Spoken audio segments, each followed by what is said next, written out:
He mopped the school hallways every night, almost invisible to the students and teachers. But one quiet afternoon, he walked into the music room and said 6 words that no one expected.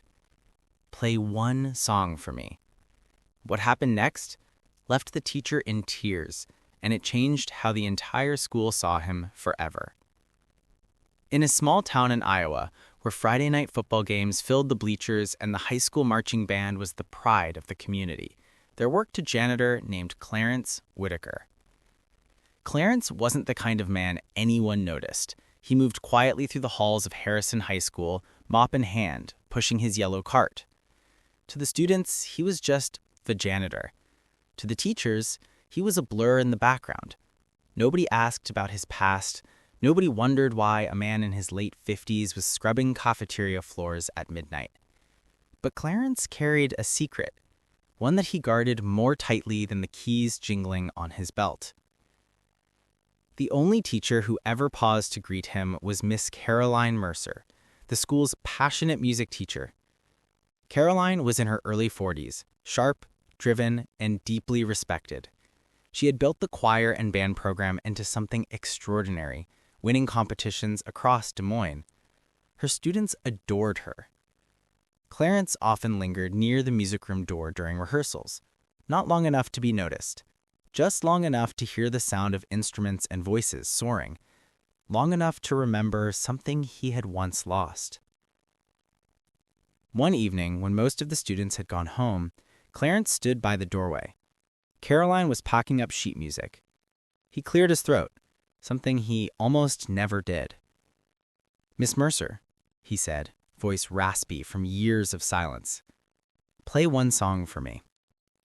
Caroline froze. Nobody had ever heard Clarence ask for anything. Clarence turned away, grabbed his mop, and walked out, leaving Caroline in stunned silence. His voice was breathtaking, but why did he call it a curse? Subscribe now to Goodness Corner so you won't miss the truth when it comes out. What would you have done if you were Caroline in that moment? Tell me in the comments, and make sure you subscribe to Goodness Corner so you don't miss what happens next. Caroline turned, surprised. "Which song?" she asked cautiously. Clarence's eyes flickered. "Doesn't matter. Just something with the piano." Intrigued, Caroline sat at the old Steinway in the corner of the music room. Her fingers moved gracefully over the keys, filling the empty room with the melody that once won her choir a regional award. Clarence stood motionless, listening. But as she played, something strange happened. Clarence closed his eyes and began to sing. Not a hum, not a whisper, but a voice so deep, rich, and heartbreakingly raw that Caroline stopped playing mid-note. The janitor's voice echoed through the empty room like it belonged on the grandest stage in New York. Caroline's mouth fell open. "Clarence, my God, how have you hidden this?" Clarence shook his head, face tightening. "Please, don't ask." But Caroline couldn't stop herself. "Do you realize what you just did? That voice? People would give anything to have that gift." Clarence's jaw clenched. "A gift?" He gave a bitter laugh. "That gift cost me everything." Caroline leaned in. "What do you mean?" Clarence turned away, grabbed his mop, and walked out, leaving Caroline in stunned silence. Do you believe Clarence is hiding something even bigger? Drop a comment and hit subscribe to Goodness Corner before the next twist is revealed. The next day, Caroline couldn't focus in class. She kept replaying Clarence's voice in her head. That kind of talent didn't just happen. There had to be a story. At lunch, she quietly asked the school secretary, Linda Parker, if she knew anything about Clarence. Linda frowned.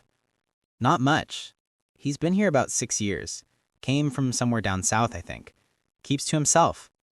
That night, she did something she knew she shouldn't. She Googled his name. But nothing came up. No Facebook profile, no LinkedIn, nothing. As if Clarence Whitaker barely existed. The following week, she cornered him again after rehearsal. Clarence, please, tell me why you don't sing. Who were you before this? Clarence's shoulders slumped. For a long moment, he said nothing. Then, quietly, I was supposed to sing at Carnegie Hall. Caroline's heart stopped. Carnegie Hall? You? That's... I walked away, Clarence interrupted sharply. Walked away from the contracts, the spotlight, the whole damn thing. Why? Clarence's face darkened. His hands trembled. Because one night, one performance, one mistake cost me my brother's life. Caroline stared at him, stunned. Your brother? Clarence nodded, voice breaking. He was supposed to pick me up after a concert in Chicago, but I begged him to stay for one more song. Just one. By the time he got on the road, it was late. He was tired. He never made it home. The silence in the music room was heavy.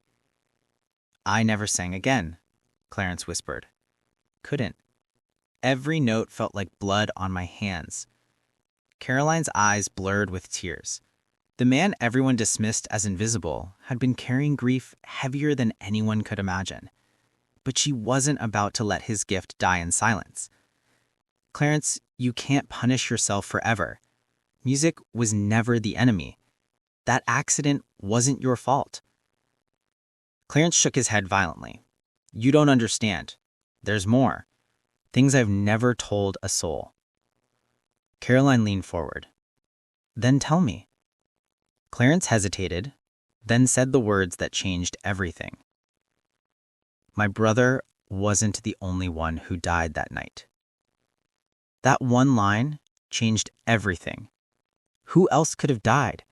Stay with us by subscribing to Goodness Corner because the next part will break your heart. Caroline's heart pounded. What do you mean? Clarence's face got pale. The crash killed 3 people. My brother and 2 others in the other car. A young mother and her little girl. Oh God, Caroline covered her mouth. Clarence's voice shook. The husband blamed me.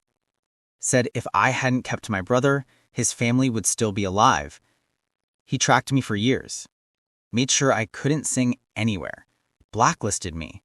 Called me a murderer. Caroline gasped. That's why you disappeared. Clarence nodded. I wasn't just hiding from the stage.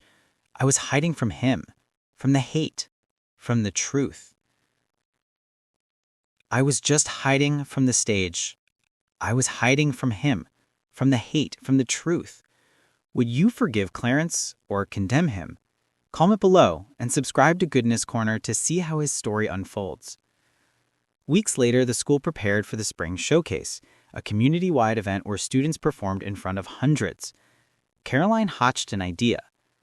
Clarence, I want you to sing at the showcase. His eyes widened in horror. No, absolutely not. Please, just one song. For them. For yourself. He shook his head.